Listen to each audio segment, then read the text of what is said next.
It's a pleasure to welcome onto our new Sound of Heart breakfast one of the biggest singer-songwriters in the world at the moment. It's Sam Smith. How are you doing, sir? That is an introduction. But My Lord. You know it's true, right? You know it's true. We were just talking about Milton Keynes, and you've actually been to a few places around there. My dad took me as a kid, yeah. Gulliver's Land.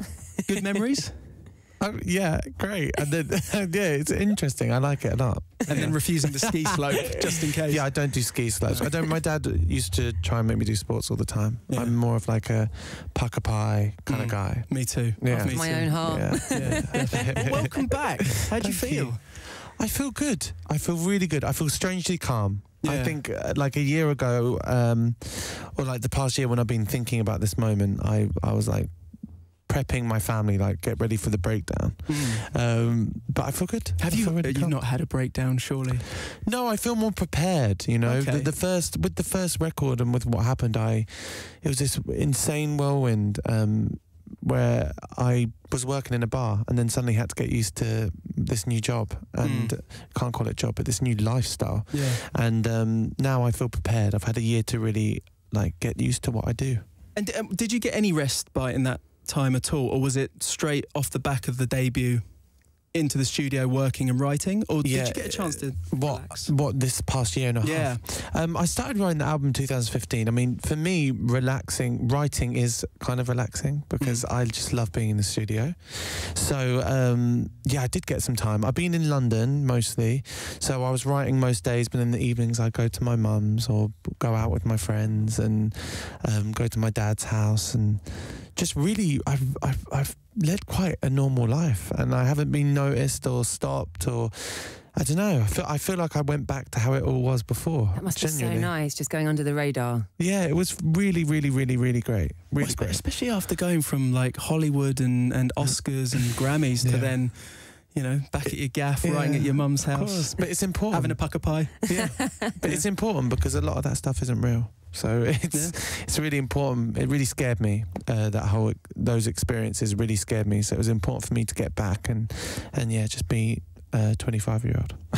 Now, there's always rumours that circulate around celebs, obviously, and we're not always one to listen to rumours, but we did hear a little rumour that maybe your album title was one of the most unique ones. It's not that. It's not that. Is it not? I love this album. All of the things I've done in the last year and a half that people don't know about. That is the most tame thing I've heard, and really odd. And I thought maybe it was a flight to somewhere, because the rumour was it was Star Wars. TPH 50HR. You even know it off by heart. So no, because that's when I was during that 3-year break. I had a bit of a breakdown, and because my mum and dad sold my house that I grew up in the countryside, and I had this moment where I got the address tattooed on the back of my neck, and then someone saw that, and then that's apparently going to be the album title, which is the worst album title ever. It was true. It's a tattoo on the back of my neck. Oh, right. And so that's not the title of it. For those that don't know, that's because it means that is it the Pink House, 50 Hayden Road, and there's no truth in it at all. Nothing. No. So can you tell us what the album's called? No. Excellent. Good journalism there. Nailed it. Amazing.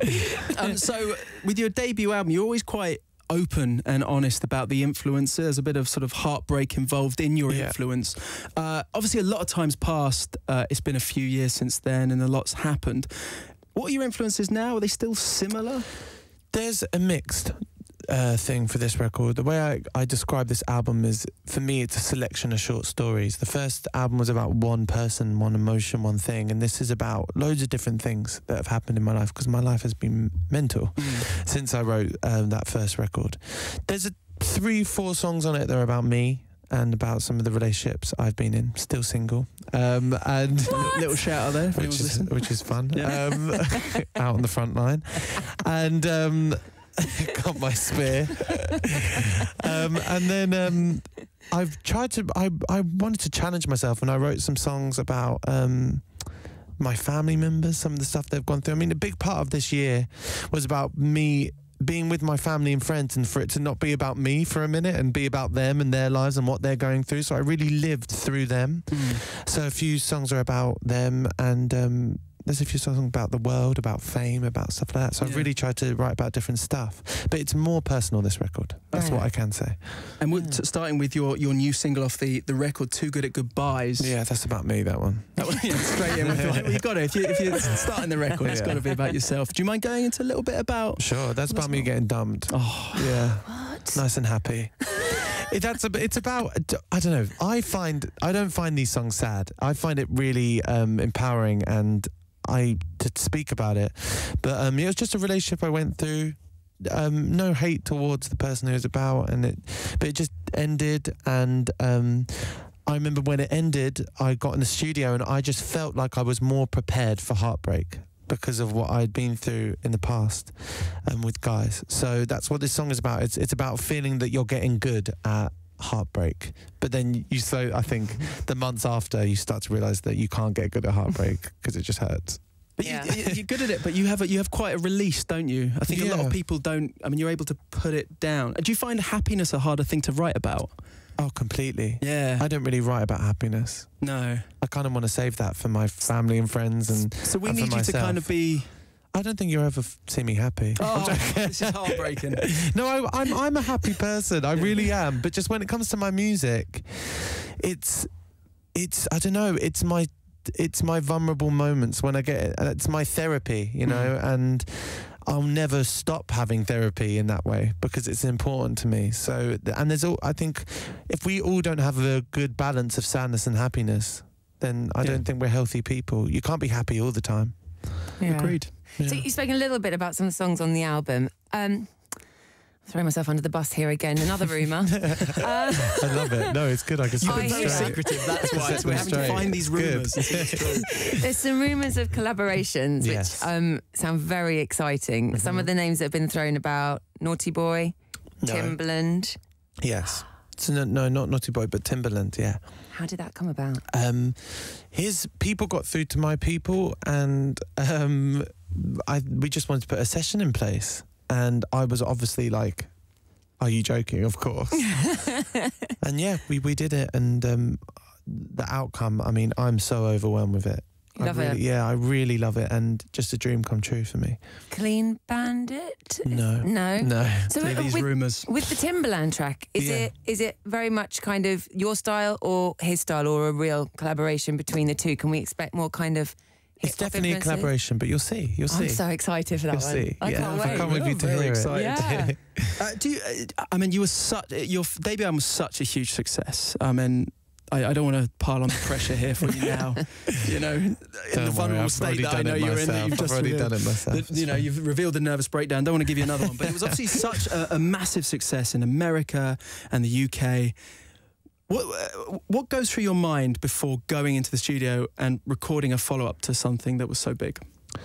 Yeah, I got to admit it was tough because, you know, not just because of what In the Lonely Hour did, but also just when you're singing your songs every night on tour, you go in the studio, and I think for the first 3-4 months of writing, first 2 months of writing, I just wrote Stay With Me again and again, just because, I don't know, it just felt comfortable. So I really needed to challenge myself as a writer and just push myself and go into some weird sessions out of my comfort zone and work with some people that, you know, on paper would look weird. So I did that, and then towards the end, it was like a beautiful round circle and came back to where I was, and it felt good and fresh and different.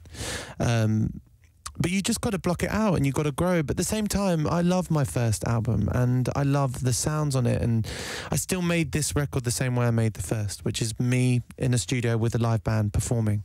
So it's very organic feeling. And finally, it was obviously a whirlwind around your debut album at the time, and we're talking Oscar Grammys, obviously the #1s. Yeah. You've now had a bit of a chance to step away from that. Are there any like real crazy moments that you now look back and go, nah, hang on, that was the most insane thing ever?